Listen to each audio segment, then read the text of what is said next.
U.S. Special Envoy to the Middle East Steve Witkoff said Friday that Hamas may not be as ideologically extreme as once believed, offering a potential opening for renewed ceasefire talks. In a wide-ranging interview with Tucker Carlson, Witkoff said Hamas wants to rule Gaza, but could be persuaded to demilitarize, a key Israeli demand.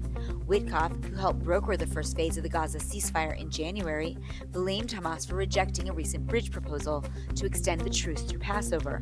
Talks stalled and Israel resumed airstrikes on March 18th, citing Hamas's refusal to release more hostages.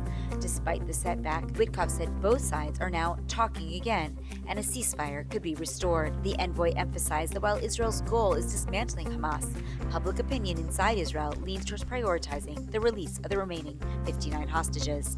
Witkoff acknowledged this rift and noted that Prime Minister Benjamin Netanyahu faces growing pressure at home and abroad to end the war. He also defended Qatar's role as mediator, calling the Gulf nation well-motivated, and warned that if the Gaza conflict drags on, it could destabilize fragile states like Egypt and Saudi Arabia. Solving Gaza is the key to unlocking regional peace, normalization, and progress, Witkoff said. We can't afford another October 7th, not for Israel, not for the region. Rocket fire shook Israel over the weekend, with sirens sounding in both the country's north and center, including in Jerusalem.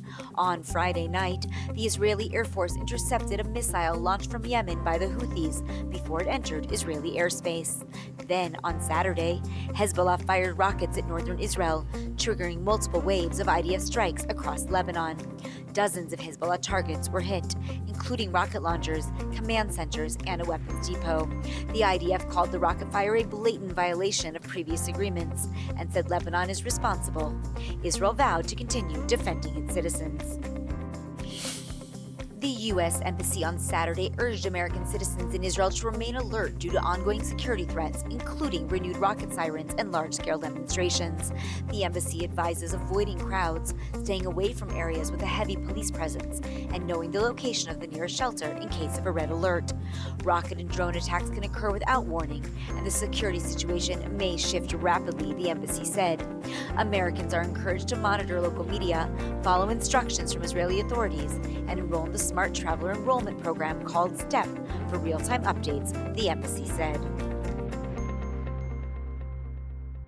Experience the power of truth with ILTV News. If you're looking for quality content and captivating visuals, join our news community and become an integral part of our team as we embark on a mission to unveil the real Israel, dismantling the web of lies and misinformation that surround reporting on Israel. By subscribing to ILTV News, you will not only have access to the latest updates, but you will also amplify our message, creating a ripple effect that carries the truth far and wide. Subscribe today and help reshape the narrative. Available on the web, Android, and Apple.